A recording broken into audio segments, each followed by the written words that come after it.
Shalom jemaat kasih yang Tuhan. Kembali kita datang dalam ibadah online minggu pertama di bulan Agustus. Mari saya mengajak semua kita datang kepada Tuhan.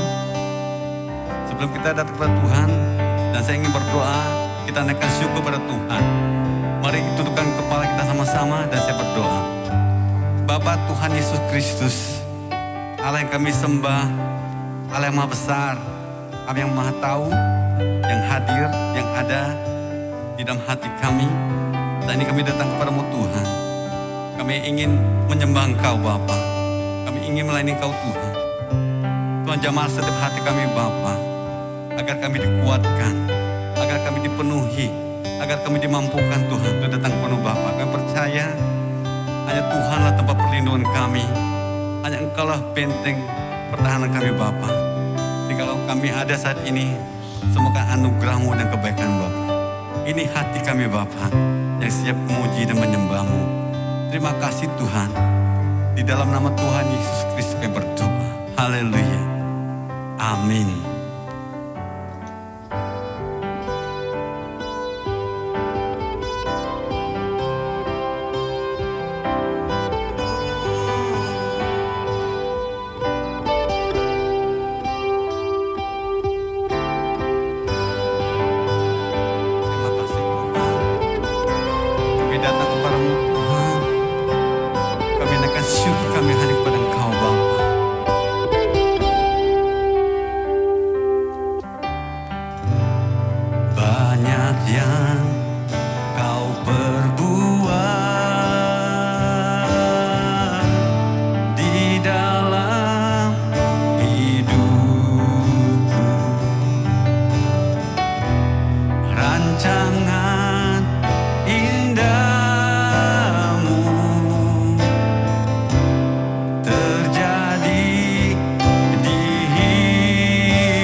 Apa yang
kita naikkan syukur kepada Tuhan atas hari-hari ini yang begitu berat, atas masalah hidup yang begitu menantang.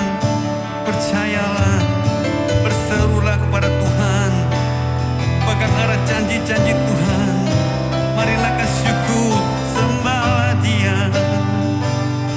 Katakan terima kasih Tuhan, Engkau baik bagiku, Engkau sungguh baik hidupku. Kami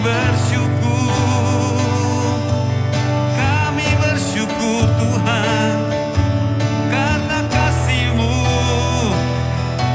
bagi hidupku Tuhan. Kami memuji-Mu, kami menyembah-Mu Tuhan, sebab Kau yang layak dipuji, sebab Kau yang layak disembah. Haleluya. Terima kasih Tuhan, terima kasih Yesus, Engkau baik bagi kami. Haleluya. Syukur bagi-Mu Tuhan, syukur bagi nama-Mu selamanya. Oh God, I worship You. Oh God, I worship You. Be glorified and magnified. Oh God, I worship You. Mari katakan, oh God, I worship You. Mari angkat kedua tangan kita sembah Dia. Oh God, I worship You. Pandanglah Tuhan, be glorified and magnified. Oh God, I worship You. Mari angkat tangan tinggi kita sembah Dia. Oh God, I worship You. Oh God, I worship You. Be glorified and magnified. Oh God, I worship You. Mari kata sekali lagi. Oh God, I worship You. Oh God, I worship You. Be glorified and magnified. Oh God, I worship You. Be glorified, be glorified and magnified.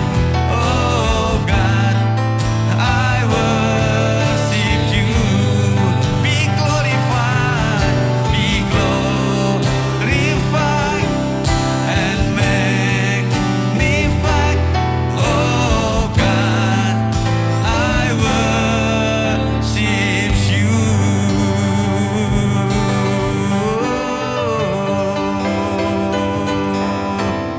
Haleluya. Mari kita naikkan syukur kepada Tuhan, sebab Dialah Allah yang layak dipuji, layak sembah. Katakan terima kasih pada Tuhan. Haleluya. Terima kasih Yesus. Kau betul baik bagi kami Bapa. Ini hidup kami Tuhan. Kami mau datang kepadamu Tuhan, menyembah-Mu.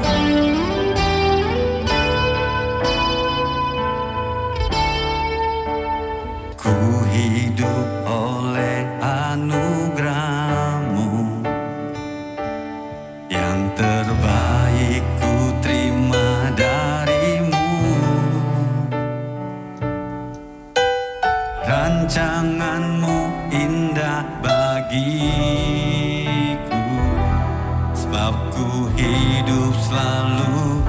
di dalam-Mu. Tiada pernah ku meragukan bukti kasih dan karya salib-Mu. Kau telah mati gantikan hidupku, sebab itu ku selalu bersyukur. Kasih-Mu memulihkan hidupku, kuasa-Mu membangkitkan rohku. Darah-Mu telah tercurah bagiku, pengorbanan-Mu sempurna.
Terima kasih Tuhan untuk pengorbanan-Mu yang sempurna bagi hidup kami.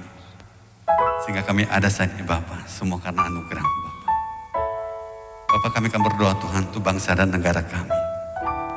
Yang saat ini sedang mengalami Tuhan pandemi Bapa. Yang begitu luar biasa Tuhan. Kau datang, Kau hadir di dalam setiap doa-doa kami Bapa. Kau memulihkan bangsa kami Tuhan dari Sabang sampai Merauke Bapa. Hingga bangsa kami Tuhan dimampukan, dikuatkan Tuhan untuk bisa mengatasi masalah ini Bapa. Kami mau serahkan Tuhan bangsa kami dari Sabang sampai Merauke dalam tangan Tuhan. Baik untuk kota kami Bapa, kota Cilegon Bapa tempat kami tinggal. Tuhan, datang ke tempat itu Tuhan. Berikan kami kekuatan, kemampuan Bapa. Dan kami percaya kota ini adalah milik-Mu Bapa. Kota ini adalah bersama-Mu Bapa. Dan kota ini juga dipenuhi oleh kemuliaan-Mu Bapa. Karena banyak anak Tuhan yang berdoa untuk kota di mana mereka tinggal Bapa. Kami berserah penuh Tuhan untuk kota Cilegon ini Bapa. Kami serahkan ke dalam tangan Bapa. Berkati Tuhan kota kami ini Bapa. Terima kasih Tuhan. Berkati juga Tuhan gereja kami Bapa. Gereja GBF Petra ini Bapa. Kiranya gereja ini bisa bertumbuh di masa-masa sukar Bapa. Kiranya Tuhan turut campur tangan Bapa untuk memulihkan gereja kami Bapa. Sehingga kami bisa beribadah senantiasa dengan baik Bapa. Terima kasih Tuhan untuk waktu yang telah Kau berikan bagi kami. Terima kasih Tuhan untuk kesehatan yang telah Kau nyatakan bagi kami Bapa. Dan kami hanya terus berdoa untuk gereja kami Bapa. Biar Tuhan lawat gereja kami untuk menjadi gereja yang luar biasa. Terima kasih Tuhan. Tiba saja kami akan mendengarkan firman Tuhan. Bapa, kami serahkan Bapa. Setiap benih-benih firman yang akan Kau taburkan Bapa oleh hamba-Mu Bapa. Biarlah benih firman-Mu Tuhan akan tumbuh, akan menjadi rema bagi hidup kami Bapa. Terima kasih Tuhan. Terima kasih Bapa. Terima kasih untuk segala kebaikan, terima kasih setiamu Tuhan. Kami percaya hanya kepada-Mu Tuhan kami berdoa. Haleluya. Amin. Shalom jemaat yang dikasihi Tuhan. Puji Tuhan, kita boleh berjumpa kembali dalam ibadah online hari ini, memasuki bulan Agustus. Kondisi yang kita alami hari-hari ini memang masih mencekam, tapi kita bersyukur Tuhan masih melindungi, menjagai, dan memberkati kita. Puji Tuhan, hari ini saya ingin membahas tentang hal yang sangat penting buat kita semua, yaitu tentang doa. Dan saya beri judul Kingdom Prayer. Terambil dari Matius pasal 6 ayat 5 sampai 13. Bicara tentang doa, ada banyak kita yang mungkin tidak tahu bagaimana harus berdoa. Dan ketika kita tidak mengerti bagaimana harus berdoa, maka kita harus bertanya kepada Tuhan, seperti apakah doa yang Dia kehendaki. Bapak, Ibu, Saudara, kita beruntung dalam Alkitab kita. Tuhan menjawab akan hal itu. Di dalam khotbahnya yang sangat terkenal, yaitu khotbah di bukit, Tuhan Yesus menjabarkan begitu banyak hal. Salah satunya adalah tentang doa. Mari kita akan simak Bapak Ibu Saudara, dan kita akan melihat seperti apakah doa yang Dia rindukan, yang Dia inginkan, yang Dia kehendaki. Nah, yang pertama Bapak Ibu Saudara, Tuhan Yesus berkata bahwa doa bukanlah untuk dilihat dan dipuji orang. Dari ayat yang kelima kita akan melihat dikatakan demikian. Dan apabila kamu berdoa, janganlah berdoa seperti orang munafik. Mereka suka mengucapkan doanya dengan berdiri dalam rumah-rumah ibadat dan pada tikungan-tikungan jalan raya supaya mereka dilihat orang.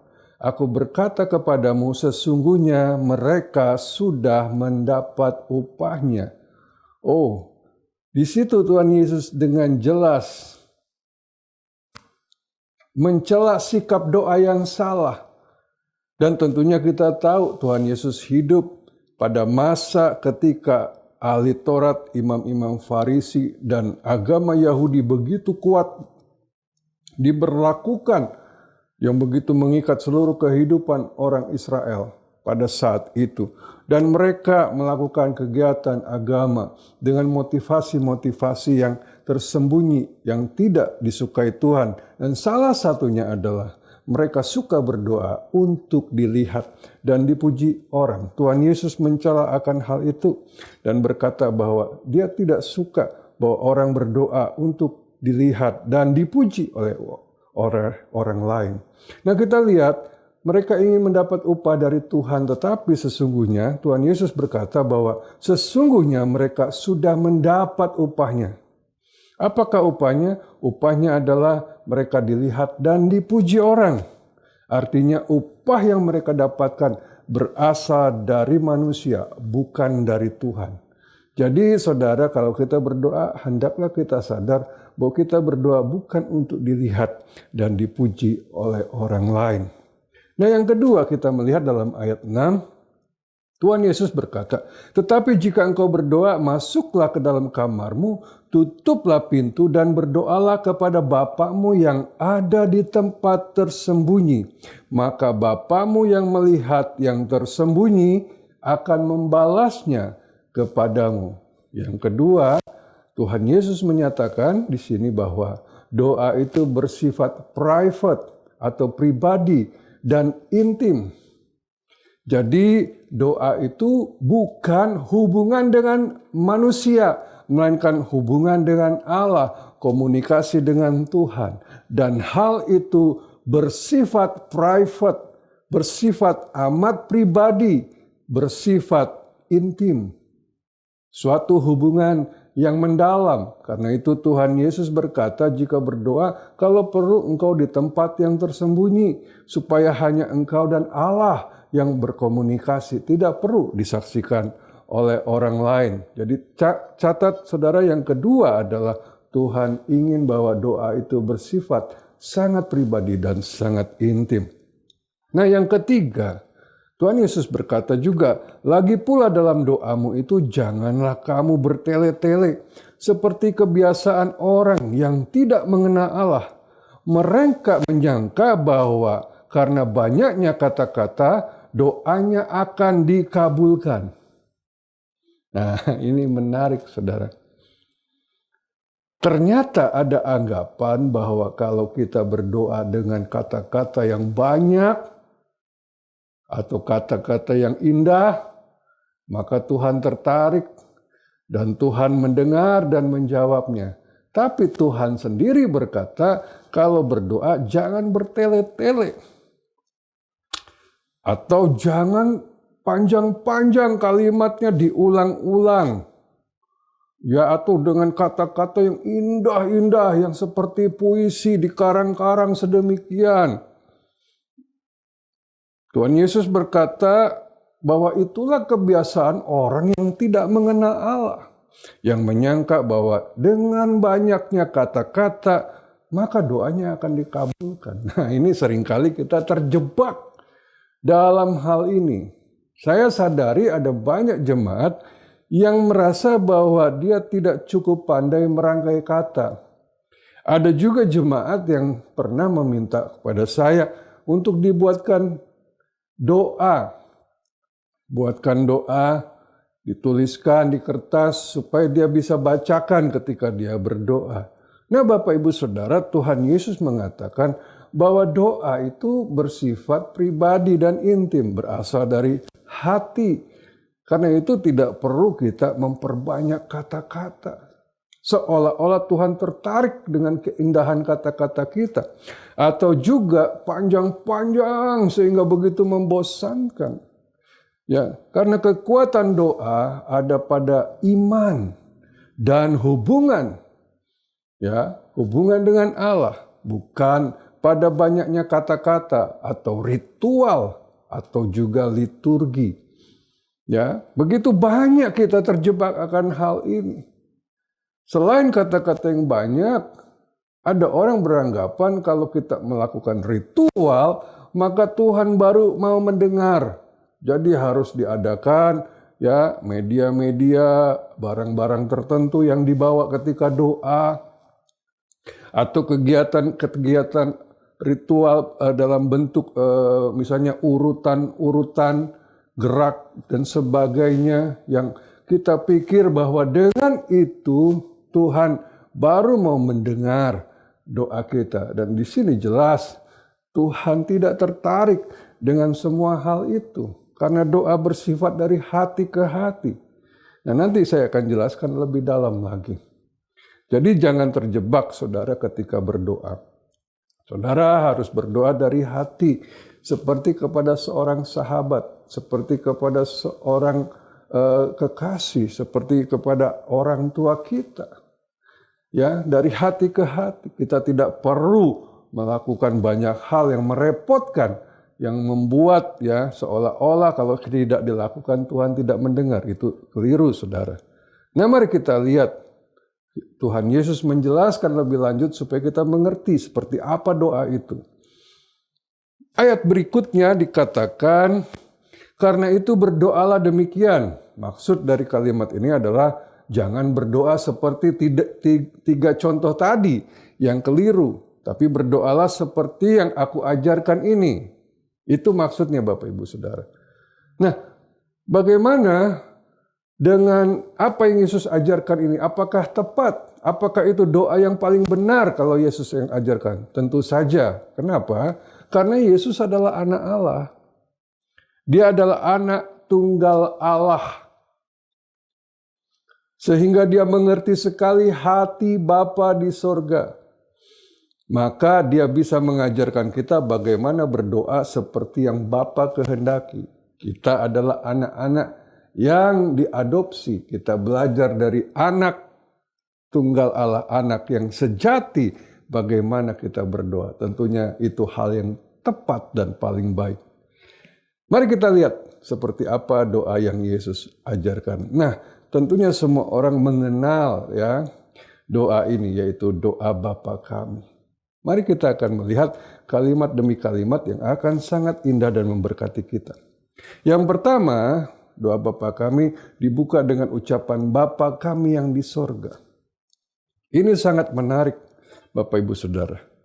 Ketika Yesus menyampaikan ini, dia hidup di tengah kondisi orang Yahudi yang begitu ketat mempraktekkan ajaran agama, hukum Taurat yang begitu sangat mengikat, sangat keras, ya begitu sangat luar biasa diperlakukan di negeri tersebut. Sehingga Tuhan Yesus sendiri seringkali diserang oleh para ahli Taurat dan tokoh-tokoh agama menyangkut hal tentang hukum Taurat ini. Nah, bagi orang Yahudi, Allah itu sangat sakral, sangat jauh, tidak tersentuh, tidak mungkin dijangkau oleh manusia, sehingga mereka begitu hormatnya luar biasa.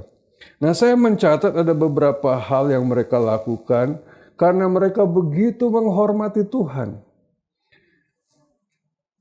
Yang pertama, Bapak Ibu Saudara, mereka dilarang menyebut nama Allah, yaitu Yahweh atau Jehovah kalau dalam bahasa Inggris. Nah, kata Yahweh ini sama sekali tidak boleh diucapkan oleh orang Israel, sehingga mereka mengganti kata itu dengan sebutan Elohim atau Adonai, karena kata Yahweh begitu sakral, mulut manusia tidak boleh mengucapkannya. Ya, bahkan yang kedua, kalau mereka menggunakan alat tulis, contohnya pulpen, ya, pensil atau kuas, ketika mereka menulis kata Yahweh, maka alat tulis tersebut tidak boleh digunakan untuk menulis kata-kata yang lain. Artinya kalau menulis kata Yahweh, ya sudah, pulpen itu hanya khusus digunakan untuk menulis kata Yahweh. Begitu sakralnya, mereka begitu sangat menghormati Tuhan. Mereka yang ketiga, saudara, mereka sangat gentar dan takut untuk mendekat kepada Allah. Karena Allah begitu besar, begitu mulia, begitu dahsyat. Mereka merasa sangat tidak layak, mereka sangat tidak pantas untuk bisa mendekat kepada Tuhan. Mereka harus benar-benar menguduskan diri. Tetapi Yesus datang dengan ajaran yang sangat revolusioner, berkata, kalau engkau berdoa, katakan Bapa kami yang di sorga. Tentu saja bagi orang Yahudi ini adalah doa yang sangat kontroversi, dan mereka pasti menganggap doa ini sebagai doa penghujatan. Karena Allah begitu agung, begitu kudus, begitu mulia dan tinggal di sorga, siapa kita menyebut dia sebagai Bapa? Tapi Yesus mendobrak semua pandangan itu, pandangan agama Yahudi. Dia mendobrak ajaran dan sekat-sekat agamawi, dan dia berkata, kalau engkau berdoa, panggil dia Bapa. Luar biasa, Bapak Ibu Saudara. Ini terobosan yang sangat dahsyat, dan tentunya ini sangat menggoncangkan orang-orang Yahudi pada waktu itu. Nah, Tuhan Yesus mengangkat doa ke tingkat yang tertinggi, yaitu hubungan Bapa dengan anak, seperti dirinya sendiri dengan Bapanya. Tentunya saudara tahu bahwa di dalam hal agama, hal ini sangat tidak boleh. Karena Tuhan adalah Allah. Dia adalah Roh yang Maha Kudus. Kita adalah manusia yang penuh dosa.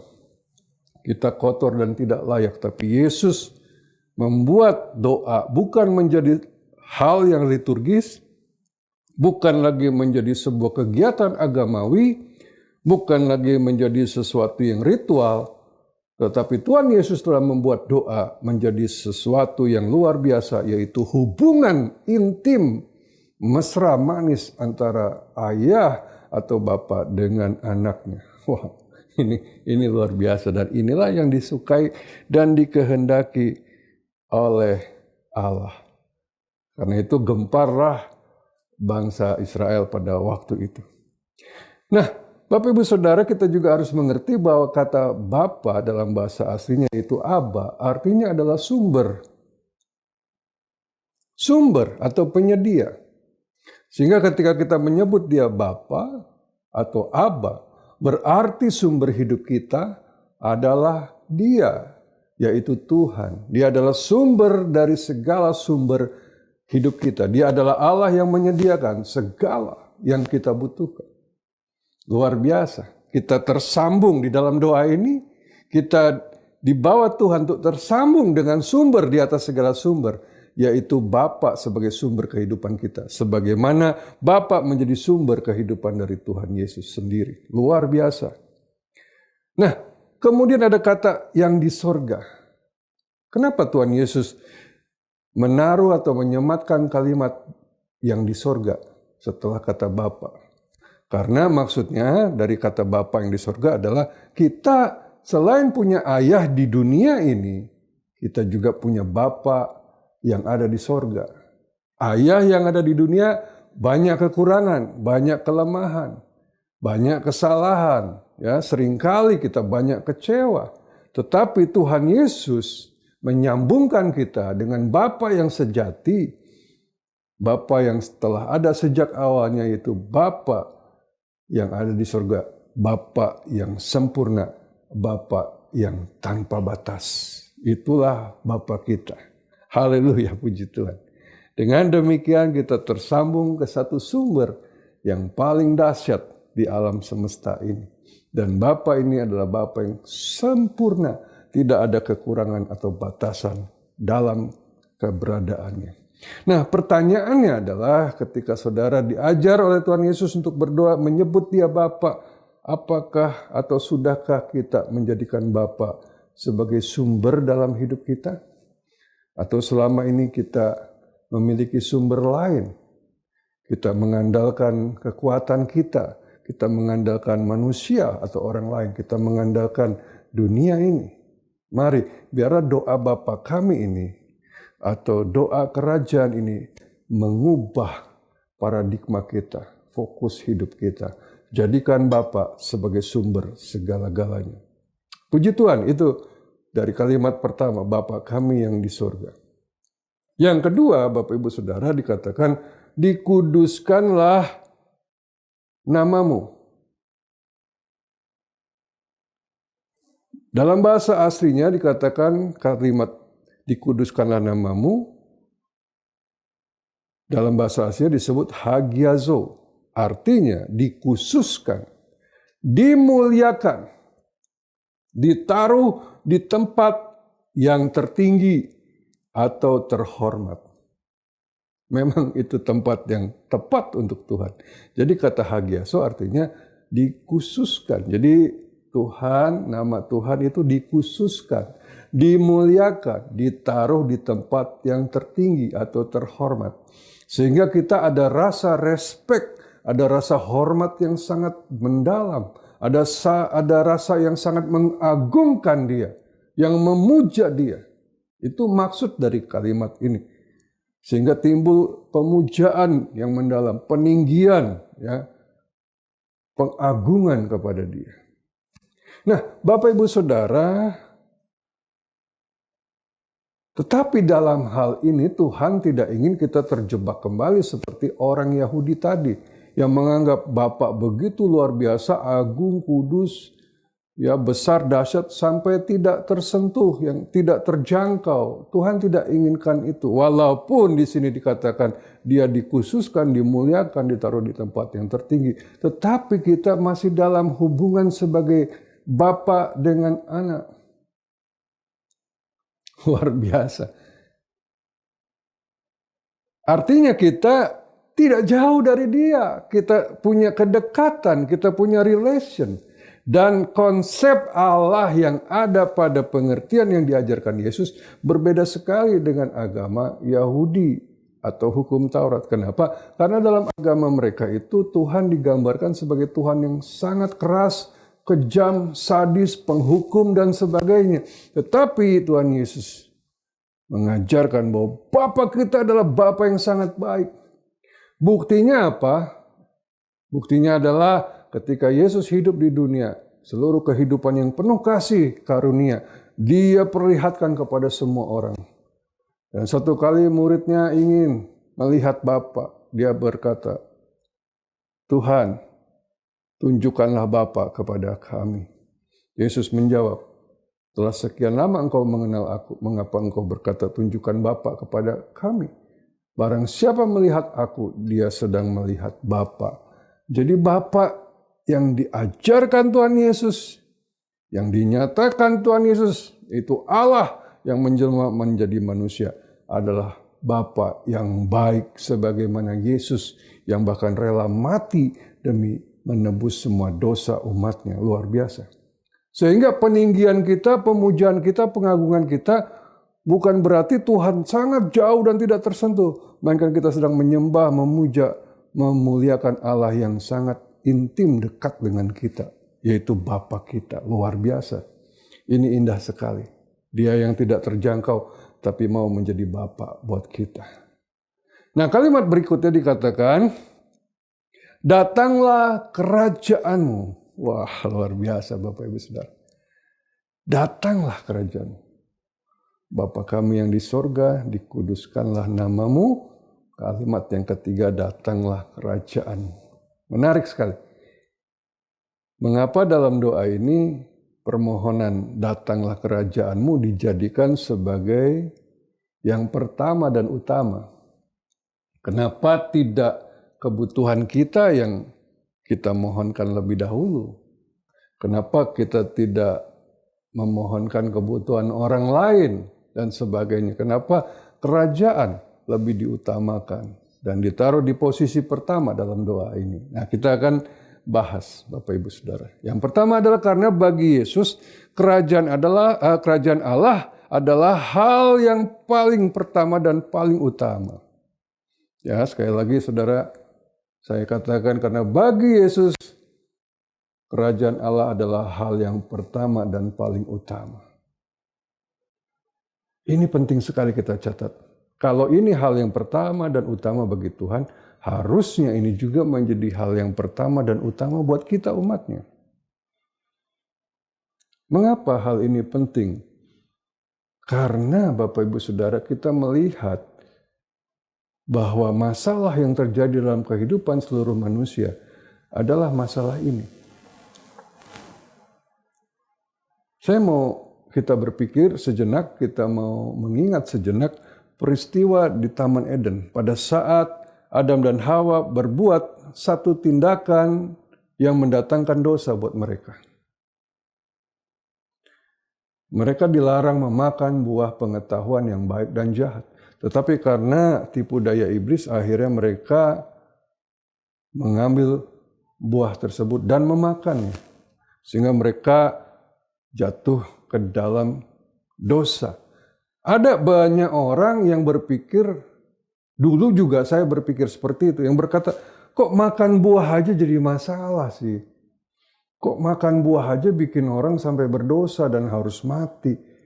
Ini kelewatan sekali Tuhan ya. Kenapa begitu kejam? Itu kan cuma sekedar buah. Apa bedanya sama buah lain? Kok makan buah itu kita sampai mengalami kutuk, mengalami kehidupan yang penuh dosa dan penderitaan. Tetapi saya mengerti ternyata bukan hal itu Bapak Ibu Saudara. Bukan masalah cuma makan buah, tetapi ketika manusia pertama yaitu Adam Hawa mengambil dan memakan buah itu, mereka sedang menyatakan bahwa mereka keluar dari pemerintahan Allah.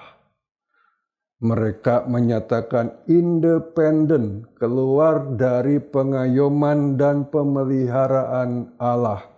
Dengan memakan buah itu mereka menyatakan, aku tidak lagi ada di bawah kuasa kerajaan Allah, aku mau bikin kerajaanku sendiri, aku mau hidup dengan aturanku sendiri, aku mau hidup dengan caraku sendiri. Akibatnya mereka diusir dari Taman Eden dan karena di luar dari pemeliharaan dan pengayoman Allah, maka mereka dikuasai oleh dosa, dikuasai oleh iblis, diperbudak oleh dunia, sehingga sakit, penyakit, penderitaan, duka, dan segala kesusahan mereka alami. Padahal semua itu tidak pernah ada di Taman Eden.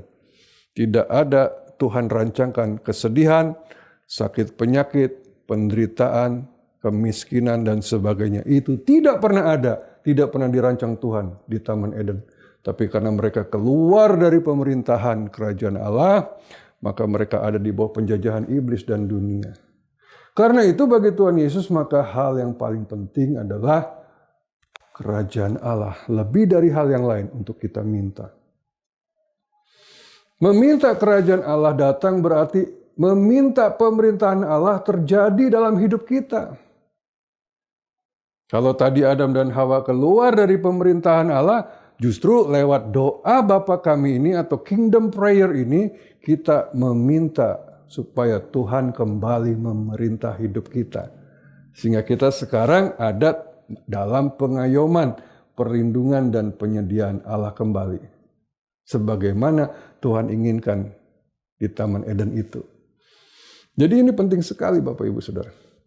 Banyak kita ketika berdoa, kita cuma minta, Tuhan berikan aku kebutuhan ini, kebutuhan ini, kebutuhan itu. Kita tidak mengerti bahwa yang lebih penting bukan itu. Tetapi yang lebih penting adalah pemerintahan Allah berlaku kembali dalam kehidupan kita. Kita masuk dalam kerajaannya. Bahkan Tuhan Yesus berkata, karena itu carilah dahulu kerajaan Allah dan kebenarannya. Maka semuanya itu akan ditambahkan kepadamu. Artinya kalau engkau mencari kerajaan Allah, maka semua penyediaan, perlindungan, pengayoman yang kau butuhkan akan diberikan kepada kita. Jadi luar biasa Bapak Ibu Saudara. Mulai hari ini, biarlah doa menjadi yang utama. Datanglah kerajaanmu dalam kehidupanku. Nah, saat ini ada sebuah pertanyaan yang perlu kita jawab di dalam hati kita.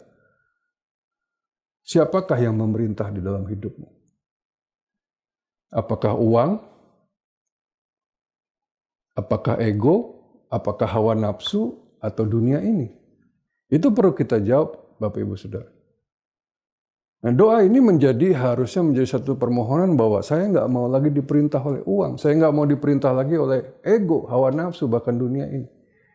Nah kebanyakan manusia akan berbuat apa saja untuk bisa mendapatkan uang. Artinya mereka mau diperintah uang untuk melakukan apa saja mereka bisa lakukan. Wah, sebesar apapun manusia mau berkorban demi uang. Tapi pertanyaannya apakah mereka mau lakukan hal yang sama untuk Tuhan?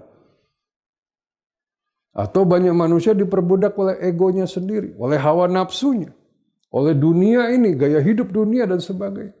Nah hari ini biarlah doa ini membuat kita kembali kepada pemerintahan Allah, bukan kepada pemerintahan yang lain. Luar biasa saudara. Inilah arti dari doa ini.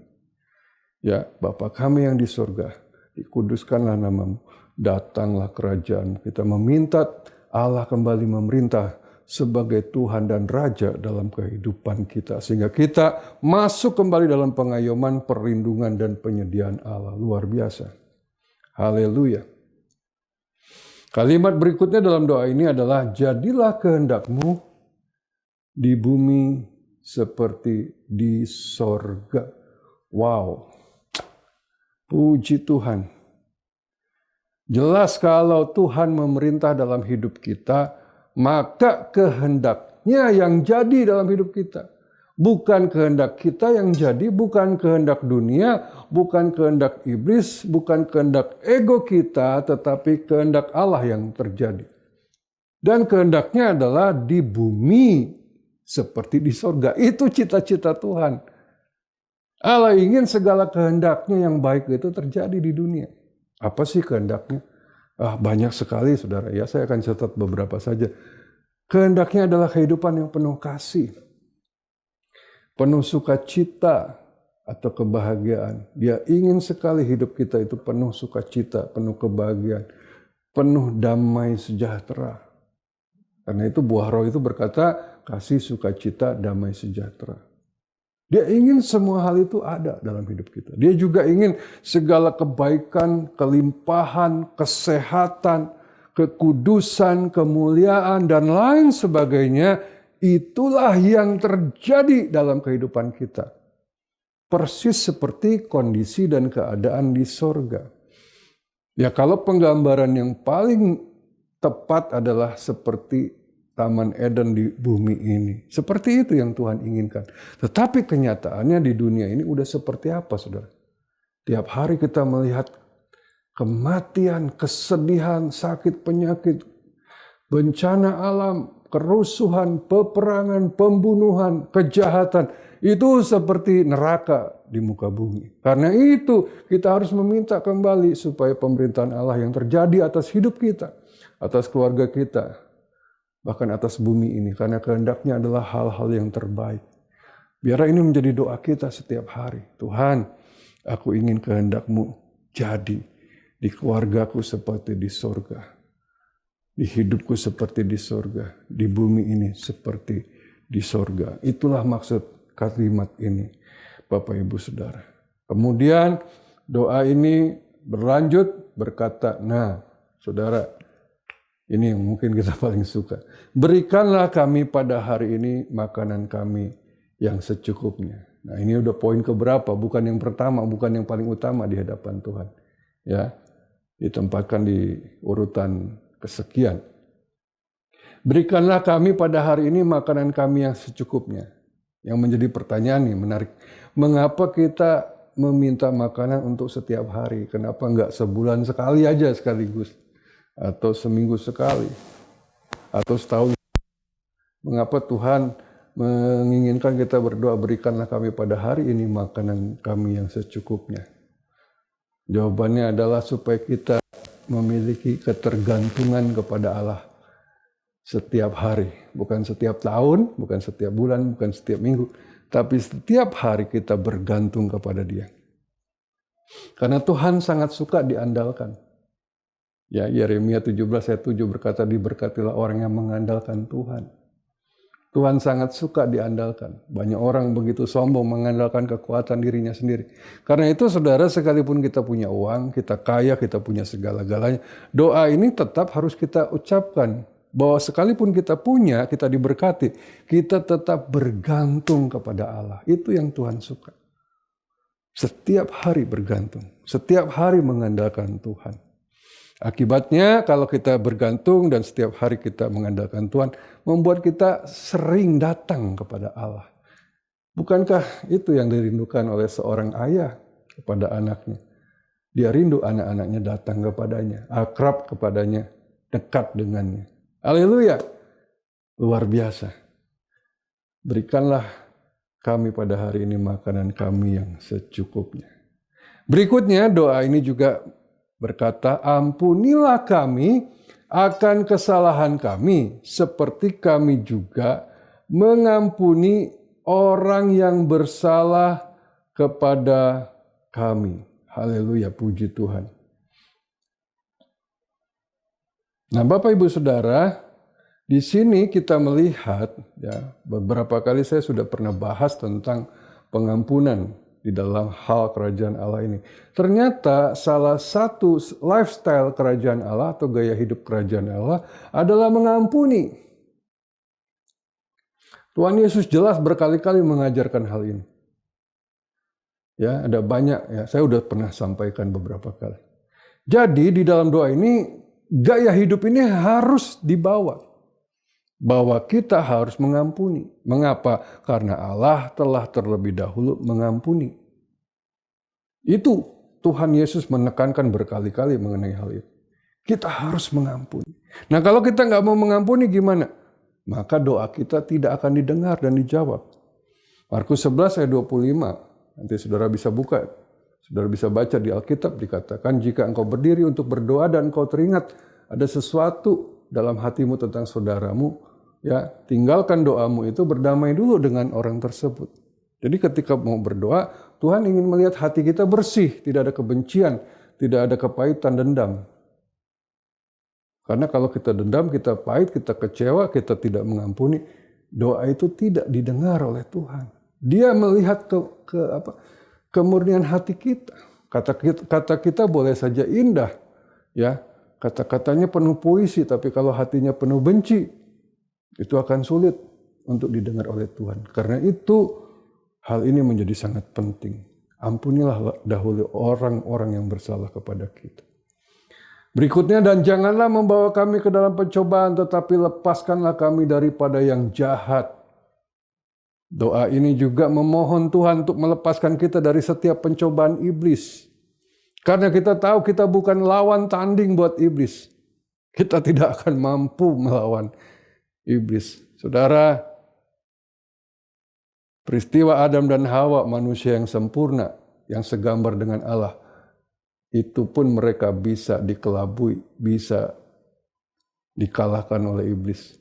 Karena itu Tuhan Yesus mengingatkan supaya kita mengandalkan Dia, memohon supaya Tuhan menolong kita, melepaskan kita dari godaan, dari cobaan iblis. Karena kita tidak sanggup menghadapi iblis dengan kekuatan dan kemampuan kita sendiri.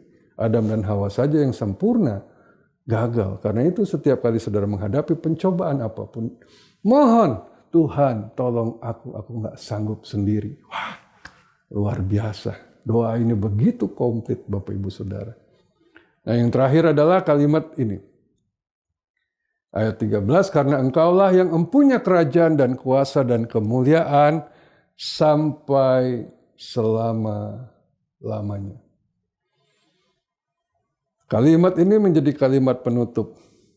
Tadi kalimat pertama dalam doa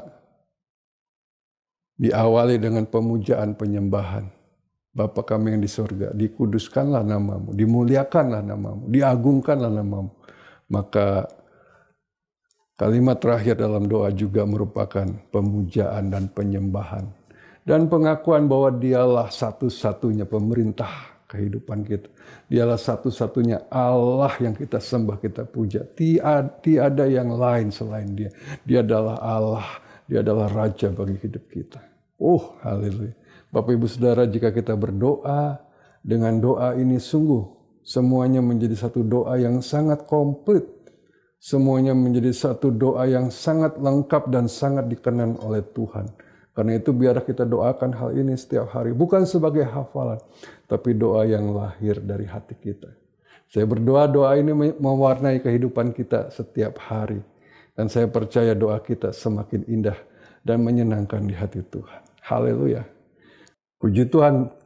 Baik Bapak Ibu Saudara sekalian, kita akan masuk dalam perjamuan kudus. Mari kita angkat roti di tangan kanan kita. Kita berdoa. Bapa, terima kasih buat kasih karunia-Mu yang sangat besar sehingga Engkau menyerahkan anak-Mu yang tunggal untuk mati menggantikan kami, mencurahkan darah, dagingnya, tubuhnya tercabik-cabik demi kami, demi menebus dosa kami. Dan saat ini kami angkat roti ini, yaitu tubuh-Mu Tuhan.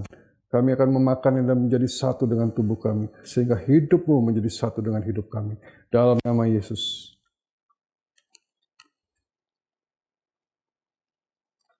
Terima kasih Tuhan. Mari angkat cawan di tangan kanan. Darah Yesus dicurahkan Darah anak domba Allah yang kudus, yang sanggup menebus segala dosa, yang sanggup menghancurkan segala pekerjaan iblis. Darah yang mulia yang dicurahkan bagi kita semua. Tuhan, terima kasih untuk darah-Mu yang tercurah di kayu salib. Bukti penebusan-Mu, bukti pengorbanan-Mu yang sangat dahsyat. Ketika kami meminumnya, kami sadar Tuhan, oh dosa kami telah diampuni dan pekerjaan iblis telah dihancurkan dalam hidup kami. Kami minum dalam nama Yesus. Bapak, terima kasih buat hari ini kami telah mendengar firman Tuhan di mana Yesus mengajarkan kami untuk berdoa sebagaimana yang Kau kehendaki, yaitu doa kerajaan, yaitu doa Bapa kami. Dan hari ini kami mau Tuhan untuk mulai mempraktekkan bahwa inilah yang paling Engkau suka, mendoakan pemerintahan-Mu datang dalam kehidupan kami. Menjadikan Engkau sebagai Bapa, sumber satu-satunya dalam kehidupan kami. Menjadikan kehendak-Mu adalah kehendak yang paling utama dalam kehidupan kami. Dan kami bergantung pada-Mu untuk memohon makanan dan kebutuhan kami setiap hari. Dan kami juga diajar dalam doa ini untuk mengampuni orang yang bersalah kepada kami. Kami selalu meminta pertolongan Tuhan dalam setiap pencobaan dan kesulitan kami. Oh haleluya, karena Engkau adalah Allah, pemilik kerajaan yang memiliki segala kuasa dan kemuliaan sampai selamanya. Terima kasih Bapa, biar doa Bapa kami ini terus mewarnai kehidupan kami, menjadi dasar dari semua doa kami, sehingga doa-doa kami berkenan dan sungguh-sungguh benar-benar Engkau dengar dan Engkau menjawabnya. Karena kami tahu inilah doa yang diajarkan Tuhan Yesus, satu-satunya doa yang diajarkan Tuhan Yesus untuk kami lakukan. Bukan sebagai hafalan, tapi sebagai satu formula, satu bentuk doa yang sungguh-sungguh ada di hati-Mu. Terima kasih Tuhan. Terima kasih Bapa. Berkati semua umat-Mu yang mendengarkan firman Tuhan ini. Jika ada yang sakit, kami percaya saat ini juga Roh Kudus dan kuasa bilur-Mu Yesus menyembuhkan mereka. Yang mengalami masalah pergumulan keuangan, Tuhan, Engkau adalah sumber. Sorga terbuka bagi kami. Kami memohon kepada-Mu, berkati kehidupan kami. Orang-orang yang sedang mengalami masalah krisis ekonomi. Juga keluarga-keluarga yang mengalami masalah kesulitan. Tuhan menjawab, mendatangkan damai sejahtera. Terima kasih. Angkat tangan saudara. Terimalah berkat yang berlimpah-limpah dari Allah Bapa, kasih sayang, kemurahan, rahmat dari Tuhan Yesus Kristus, penyertaan, urapan, kuasa, otoritas, pertolongan, penghiburan, dan persekutuan bersama Roh Kudus menyertai kehidupan kami sekalian mulai hari ini sampai selama-lamanya. Dalam nama Yesus yang percaya katakan, amin. Puji Tuhan. Sampai berjumpa lagi dalam ibadah online berikutnya. Tuhan Yesus memberkati. Haleluya. Amin.